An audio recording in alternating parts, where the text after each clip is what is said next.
Shalom, selamat pagi, saudara-saudara yang dikasihi Tuhan Yesus Kristus. Selamat berjumpa dalam renungan pada pagi hari ini. Kita bersyukur kepada Tuhan karena kebaikan-Nya yang memampukan kita ada sampai saat ini. Sebelum kita mendengarkan renungan firman Tuhan, mari kita berdoa.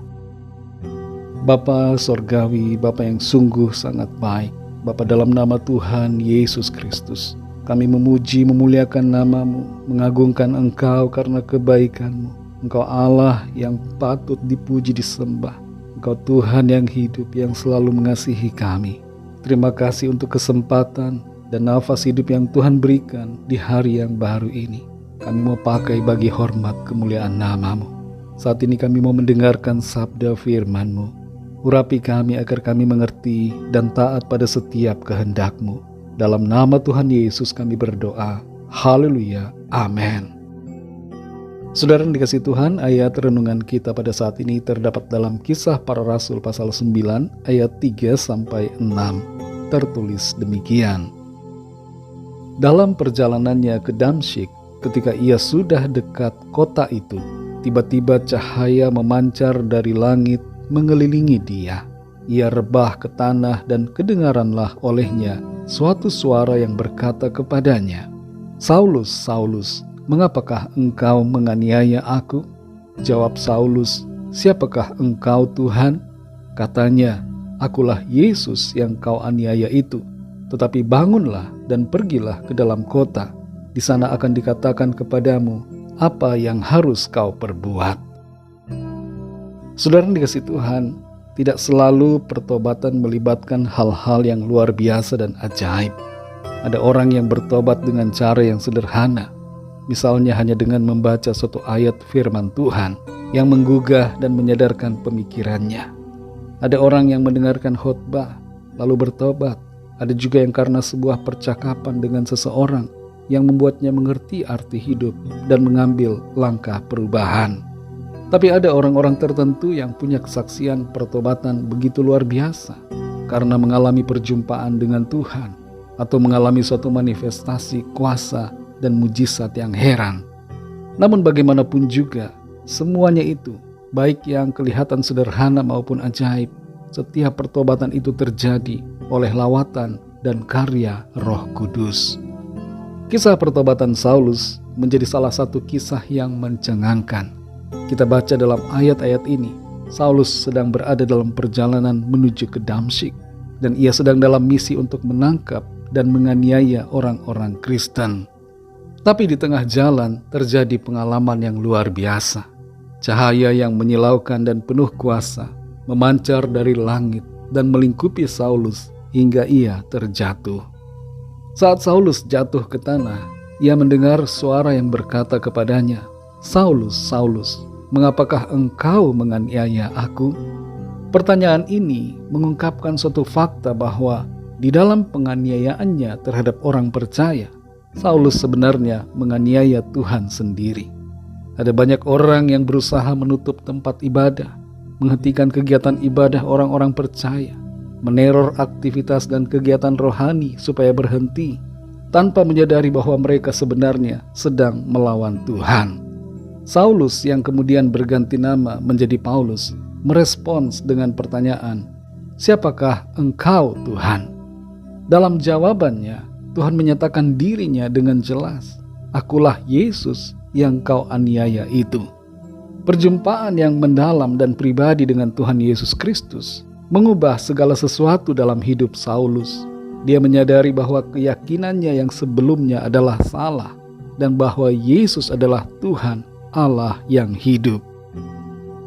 Saudara yang dikasihi Tuhan, kuasa dan kemuliaan Tuhan tidak terbatas dan sangat melampaui logika pemahaman kita. Tuhan dapat mengubah hidup kita dalam sekejap dengan kuasa-Nya yang ajaib.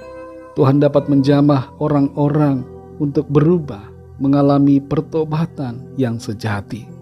Kita perlu menyadari bahwa setiap penganiayaan terhadap orang percaya merupakan penganiayaan terhadap Tuhan sendiri.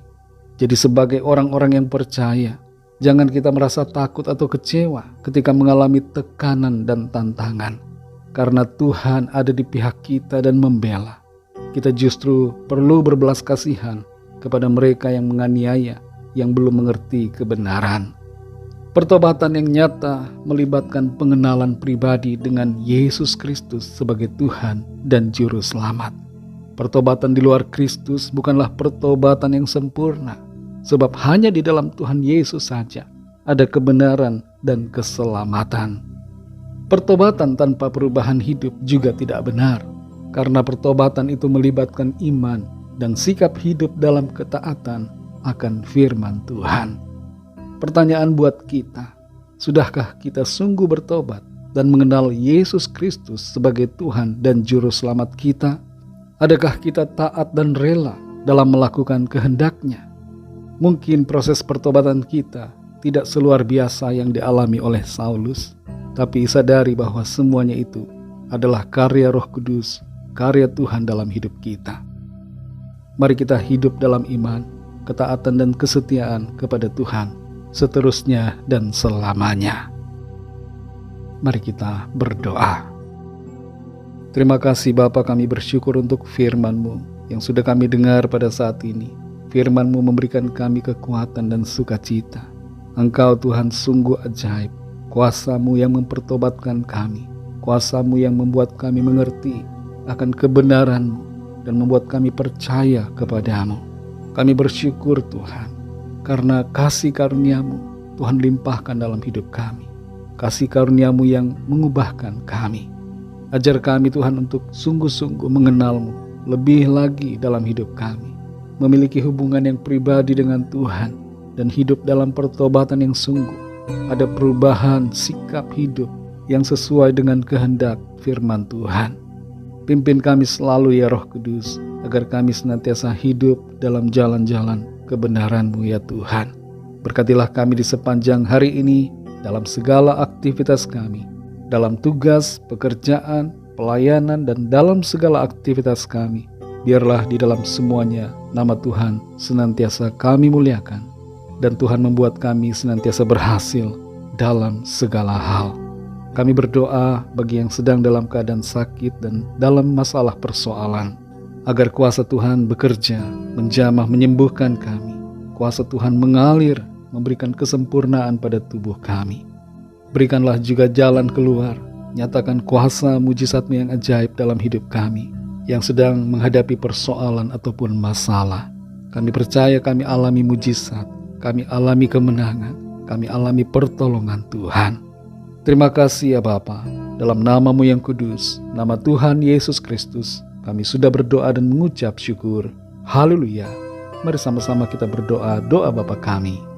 Bapa kami yang di sorga, dikuduskanlah nama-Mu, datanglah kerajaan-Mu, jadilah kehendak-Mu di bumi seperti di sorga.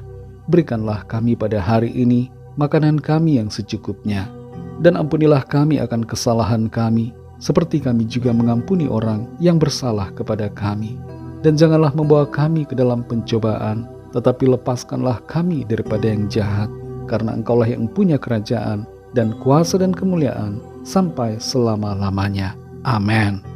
Terimalah berkat Tuhan. Tuhan memberkati engkau dan melindungi engkau. Tuhan menyinari engkau dengan wajah-Nya dan memberikan kasih karunia. Tuhan menghadapkan wajah-Nya kepadamu dan memberikan damai sejahtera. Berkat anugerah dari Bapa Surgawi, cinta kasih karunia dari Tuhan Yesus Kristus, dalam persekutuan dan penghiburan Roh Kudus, menyertai kita semua sekarang ini dan sampai selama-lamanya. Dalam berkat nama Tuhan Yesus Kristus. Haleluya. Amin. Puji Tuhan, saudara yang dikasihi Tuhan, saya percaya firman Tuhan menjadi berkat dan kekuatan buat saudara semua, dan Roh Kudus akan menolong saudara untuk lebih lagi memahami kebenaran firman Tuhan.